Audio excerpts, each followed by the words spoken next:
Hey, welcome to Calculations. I'm Gary Johnson. I'm really excited today. Got a special guest, and I'm going to tell you, behind every superstar, there's someone who understood the calculations required to become one.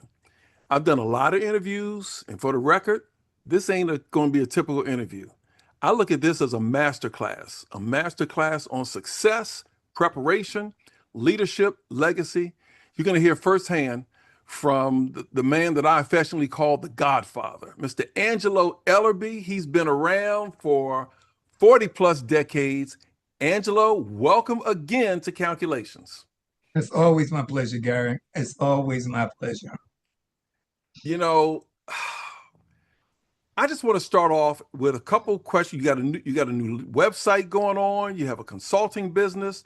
I want to talk about that. But before we leave, I also want to talk about who helped build Angelo Ellerbee. In other words, who saw something in you before you saw something in yourself, or who really inspired you? But we'll get to that.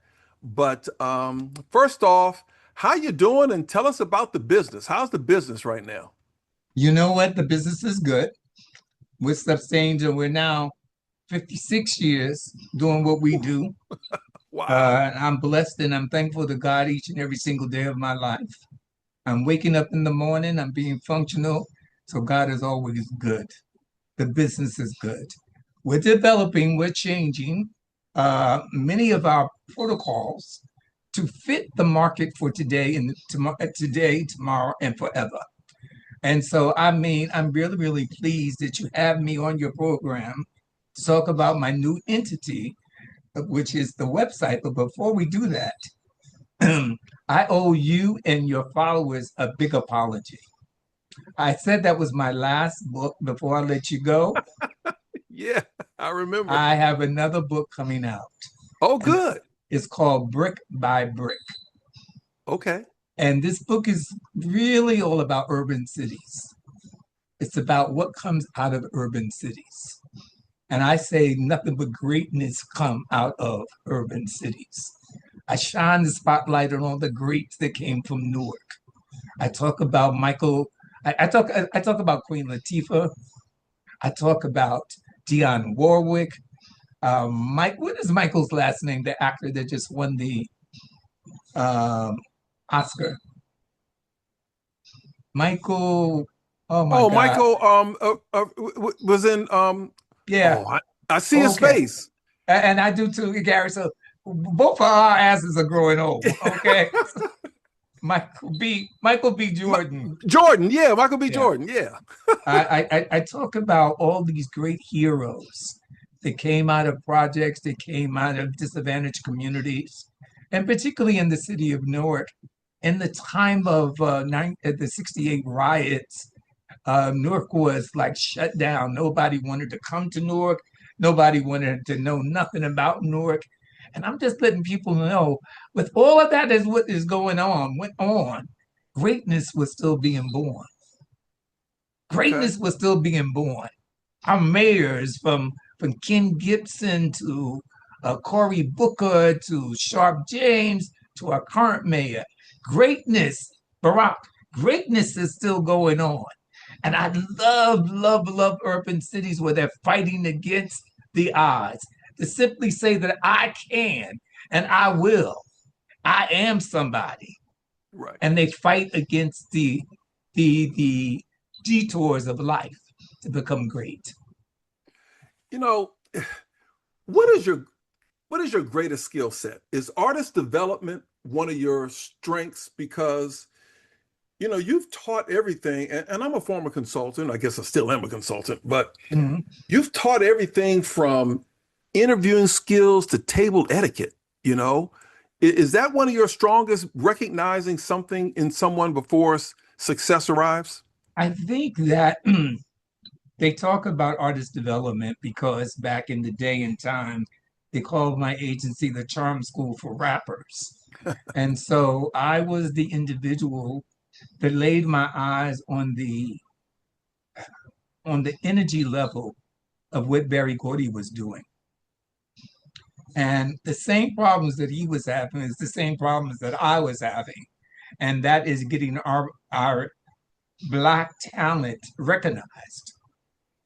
Our music was only being heard on beaches and Black radio stations. And he was like, my clients and my talents are greater than that. They're bigger than that. So he put him inside of every single day classes, diction, speech, choreography, dress, how to dress. All of these things became very important for him as they become very important to me. You know, some of the things that I have done, I've only mimicked the greatness of Berry Gordy. There was a void and an absence of what was taking place in the market of then and still the market of now with Black and brown talent. You know, record companies were being no more than pimps. It was the best pimps in the world. They would only deal with record development. The time when the record was going to be released, that's when that artist became priority to them. The sad thing is that that priority should be given to them every single day of their lives as they go to develop them. And that's what said to me, there's 1,000,000 PR companies out here. What's going to make me stand out from that? And the wonderful thing is that I was out with Dionne Warwick one evening, some awards show, and she was sitting at the table. We were sitting at the table with Berry Gordy. And Dionne went on to tell him who I was and that I was the biggest fan that he would ever have. And I had a chance to make conversation with him. And that was just like, did I die and go to heaven? Because this guy was my mentor. And he spoke to me. He said, people don't recognize your strengths like they didn't recognize my strengths. He said, so you're into the development of an artist? He said, stay there. Stay right there. Don't move. Don't try to do nothing no different. Stay there. I had the opportunity of saying to him about 3 years ago, I stayed there. And I'm continuing to stay there. I'm now doing all the things that I saw you do and a little bit more. So yeah, man, it's like for me, it is about caring about Black and brown people, that they are ushered to the front of the class and that they are really focused to understand what it takes to win. I'm not surprised hearing you explain that, because I bought his book To Be Loved years ago. And as I was listening to you talk, I'm like, yeah, that's a lot of the blueprint that he had in his book, in his life, to be loved. Yeah. And it's a winning formula. It's a winning formula. The key thing that I go to tell young people today, I said, did I ever tell you that I'm romantically in love with Angelo Ellerbee? And they laugh. And I said, I don't want you to laugh, because that's what I want you to do for yourself. I want you to be romantically in love with who you are. And let no one come in the middle of your love for yourself. People who don't understand you will never understand you. It's your life. Love what you do. And if this is what you want to do, love it and do it and believe in yourself. You know, you work with so many artists, so many genres, and not just music, actors, policymakers, politicians, authors. Yes. Is there anyone in that string of talent that changed you or made you or taught you something that was really significant? James Mtume. Oh. James Mtume was everything to me in the beginning stages of my career. Because, my degree is in designs, clothing design. And I worked with his wife was a designer. And he came to me one day, he said, if you're doing all this stuff for Camille, why don't you come and do something for me? I said, man, I don't know nothing about no music. And he said, I think maybe it's time for you to learn something about music. So for the next 5 years, he would send me over to Sony because he had a production deal with Epic. And I would go over there, man, I was dumber than in Clara's doorknobs. I didn't know what the hell. But each time I went to a meeting, I had to come back to him and sit in his room. We call it the trouble room, which was the yellow room in his house. And he would ask me, he would say, tell me everything that they said to you. And he meant everything. And he would say, well, how did you answer it? And I said, well, this is what you say. This is how you do it. This is how it goes about. And so finally, I think one of the product managers called him, they called him Toombs. And they called him and they said, Toombs, I think you created a monster. That being me. And he was doing a movie called The Native Son. It was the first movie that Oprah Winfrey ever did. And he said, you know, man, I think you should be doing my publicity. I said, man, I don't know about no publicity. He dug in his pocket, gave me $100 bill, said, get in the car and go buy some newspapers and magazines. It's time for you to learn. Get all the bylines. And every day he would say, you got anything for me? And I was like, them two may know. Them two may know. Monday, no. Tuesday, no. Wednesday, no. Thursday, no. Friday. It was a bunch of no's. So I would do cold calls. And you got to remember, there was no computers around. It was just typewriters, right? Right. So you had to either had to, it was no Googling. You had to find out the contact people who was in the entertainment. And I did. I found this girl out of New York City of the New York Times. And when I talked to her, Gary, she was just coughing, which was the half of the conversation. But I was able to get from her first, her last name, and the address. I got in the car and I went down the street and I went to CVS and I bought 40 packages of cough drops. I went across the street and I got a gift box. I went down the street and I got to Federal Express and I overnighted it to her. 2 days later, she calls me and she said, are you the young man that sent me those cough drops? I said, yes, ma'am, it was me. She said, you didn't have to do that. I said, no, I wanted to do it. She says, now, how can I help you? And I said, well, I have a 2-time Grammy Award winner, 4 days, a week later, 4-page spread in the New York Times. Wow. So you just have to be very, very, especially for young people today that are getting into PR, you can't take the streets on the phone. You got to have a manner and a mannerisms to get what you want to get. They're nasty. They're cold.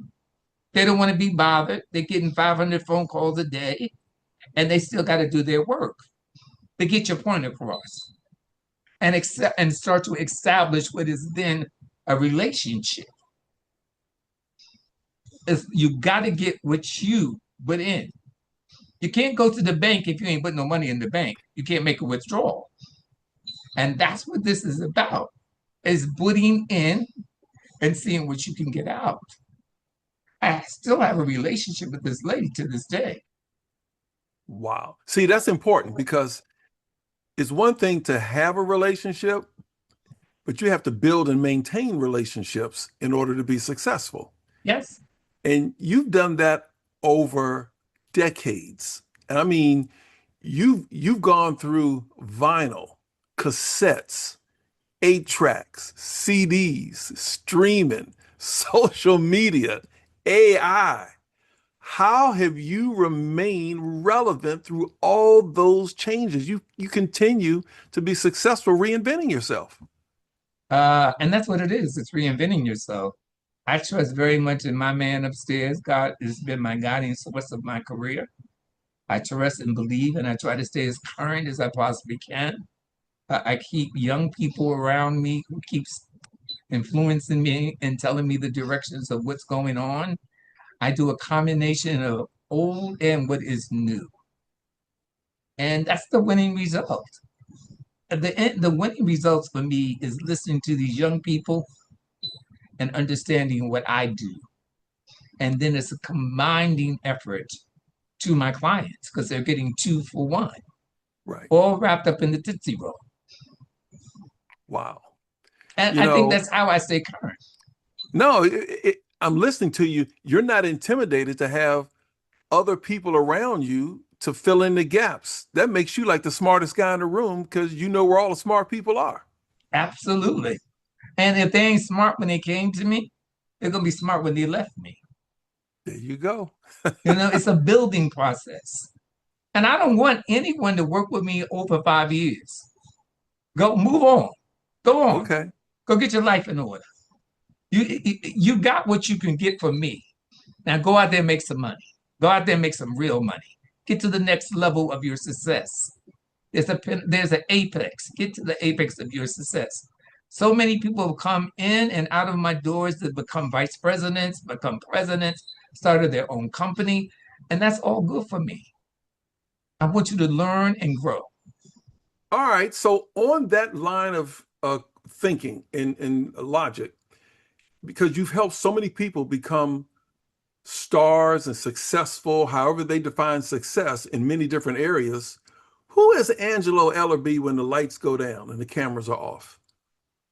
A prayerful soul, very prayerful, a weary wart, thinking about the next opportunity that I have to create. How do I just stay in the game? I'm thinking about those things. And some people say, well, damn, you still doing it? You still around? Yeah, I'm still around. I still got to pay rent and I still got to pay these 4 employees that I employ.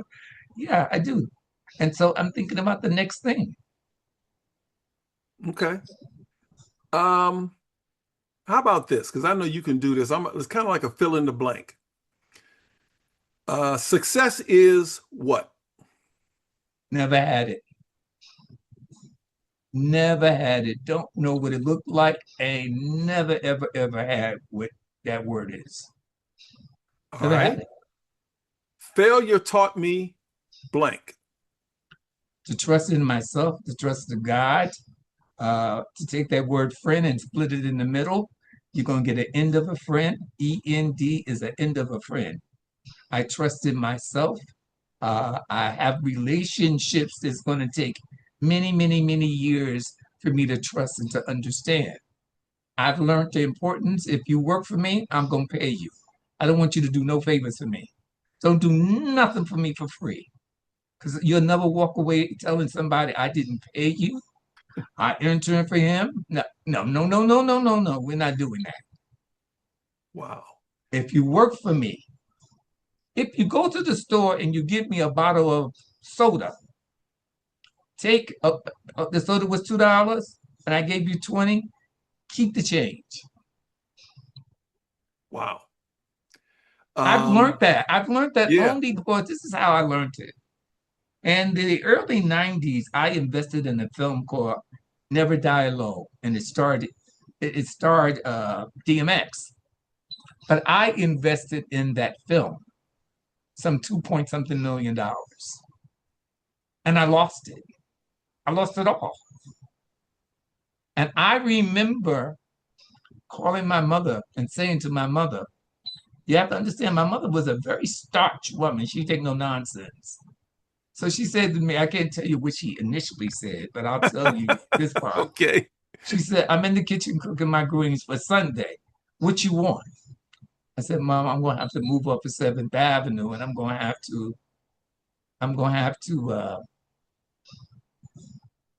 shut the office down. She said, and?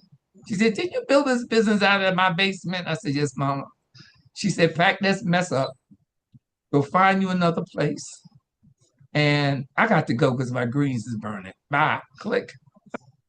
And that was so real for me because it came from where I came from. She was like, if you did that one time, you can do it again. And that's what I'm saying to an artist today. God gives you so many chances. It's what you do with the chances that God gives you. Wow. You can give up easy. It's easy to give up. It's hard to keep going. Okay. It's harder to keep going, and it's so easy to give up. Wow. What's one word that defines Angelo Ellerbee? Appreciative. Appreciative. Wow. You know, you've got a street named after you. What's that mean?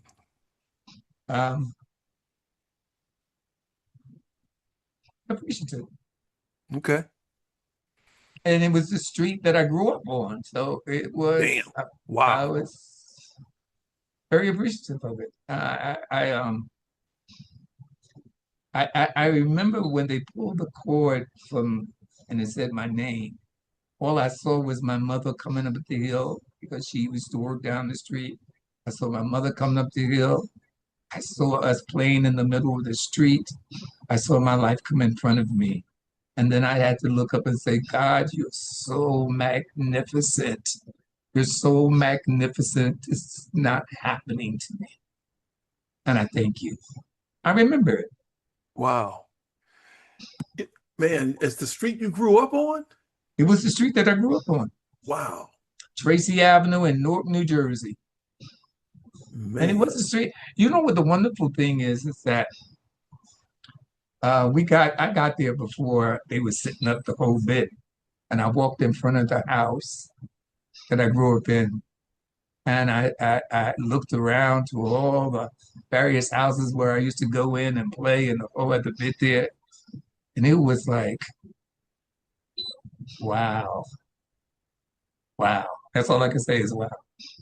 It's like 50 years later, wow.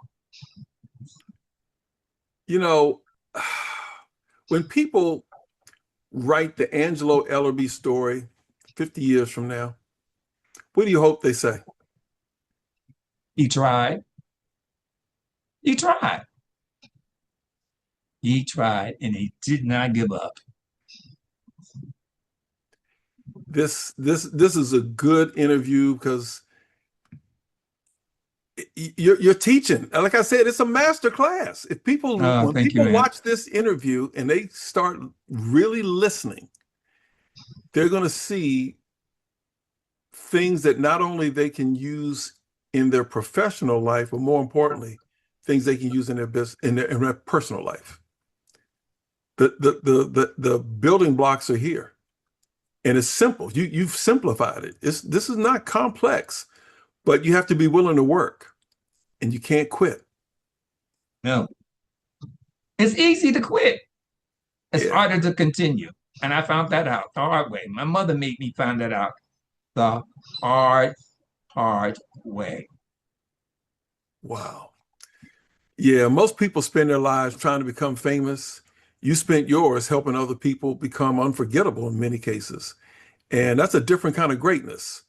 So I think when people, again, go back, look at this interview, they're going to see a lot of things. And when they go to your website, oh my goodness, let's talk about that website. It is dynamic. And the consulting business, how people can learn more from you. Talk more about that. But you know, the thing for me, I wanted to create a website that really would educate young people, particularly young publicists, and then the young artists who are trying to get in the middle of the mix of the music industry or the performing arts.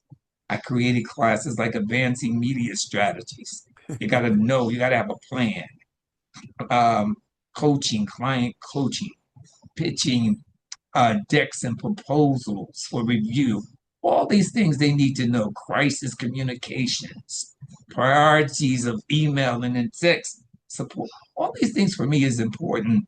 And then the networking of partnerships and strategies. All of these things we don't consider when we want to approach the bigger picture. And we need to begin to consider those things as a businessman or a businesswoman. that site, and let's tell them where they can find the site. So yeah, it's doubleexposure.com. Real simple. And those with those two X's. Right. Doubleexposure.com. And I'll put that in there so people can see it. You know, your career is really, like you said, 5 decades and counting. Yeah. It is something else. And plus, I'm looking at and thinking and reflecting on the relationship that you said you had with your mother, how significant that was. Do you have anything to say about mentorship, the importance of mentorship? Yeah, because I was totally mentored by Mtume. I mean, he really taught me a lot. And even now with his wife, she takes care of me like I'm one of her children. She's caring and she's loving and she's everything to me. I've had many people in my life. I don't necessarily call them mentors, the people that I learned by. You know, Dionne Warwick taught me great lessons. I mean, she really taught me great lessons, just with staying power. You know, you talking about me? Oh no, it's her. That's 6 and 7 decades. And I'm Yeah, telling you, man, she's still going. I I asked her know. just this week. I said, "Girl, do you have a battery in your back?" And she laughed. But you know, and then I see people like Robert Cool Bell from Cool in the Gang. Phenomenal. These people doing these shows, 3 and 4 shows. Like, how y'all doing this? I'm younger than you. How the hell y'all? And I think it's a love of your craft, Yeah, the love of the craft, and it's taking care of yourself and being a provider for yourself and loving yourself. man, this is, you know, you're right. And I remember after I interviewed Dionne Warwick, and I hadn't even really done any publicity or something. And all of a sudden, after I posted it, I got all these views, you know? And I remember Mhm. calling you back, and I was like, What's going on?" And you basically said, "She's Dionne Warwick. That's why." Yeah. You know, I was just processing, and you just crystallized it. And I'm like, you know what? That's why she's Dionne Warwick. Yeah, yeah. And that was it.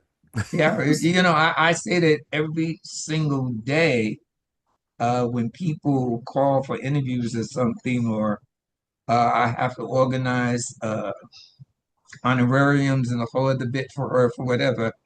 And I said, she's Dionne Warwick. Yeah, And this is how we handle her. yeah. So if you think you can get a nickel and a dime here, you ain't. So yeah, I respect the endurance of Dionne and Cool and Melba, all of them. Yeah. Yeah. You know, maybe this would be a good way to close out. If I could walk through your life and meet 5 people that, you know, you would say you would not exist today without these 5 people being in your life, who would the 5 people be? It would be Chameleon Mtume. It would be James Mtume. It would be Dionne Warwick.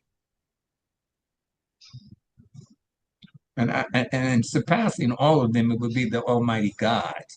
That would Of be the course. fourth, that first Right. and the first of all. And I think last would be my family. It Yeah. was so funny. My sister and I was on a conversation. My older sister and I was on a conversation this week, and she says to me, "God bless her." She says, "How come nobody ever want to interview your family?" I'm like, "What the hell are you talking about, girl?" "Oh no, girl, no. What you doing that they need to interview you?" She said, "Well, I'm the reason that you exist." I said, "Oh, the next time I go to do an interview, and I'm saying it to you, Gary, my sister Rose is the one that makes me tick. So she'll be happy with that. Shout out to Sister Rose. Sister Rose. And we'll end it right there with Rose having a final word, mic drop with Rose. Angelo, this has been great. Oh, man, I appreciate you so much. You never disappoint, and give my best to the family and you and Kevin. Stay out there. Gary, don't go bike riding. It's too damn hot. Yeah, I know, because the heat, you gotta be tricky. I mean, you gotta be smart in the heat. So oh my goodness. Just need to stay just put a couple pennies away and turn that air conditioner on and stay in your house. I'm gonna stay cold. I'm gonna stay cool. I'm taking my advice from the Godfather. Ladies and gentlemen, Angelo Ellerbee, go to his website. You'll see it across the screen here. Get some consulting, learn some lessons. As always, Godfather, thank you, and we will see you next time. I'm Gary Johnson for Calculations. Thank you, Angelo. My pleasure. It is bigger. I feel the ground move under my feet. People look around like, what could it be? They point to the towers, they point to the rise, but this shaking in the dirt is a warning in disguise. Not just the walls, not just the stone, it's the way the wicked hangs on a world not their own. He sees the land, he sees the line, he sees the cross every single time. And when enough is enough, when the mercy grows thin, the shaking starts speaking. Shake it up, shake it up, shake it up, shake it up, shake it up, shake it up, shake it up, get it right. Shake it up tonight. He's not pleased, he's calling us here. That tremble in the ground means his return is near. Families weeping under the dust. Homes built on pride and kingdoms built on lust. Children of promise, land in his hand. You can't keep pressing what you don't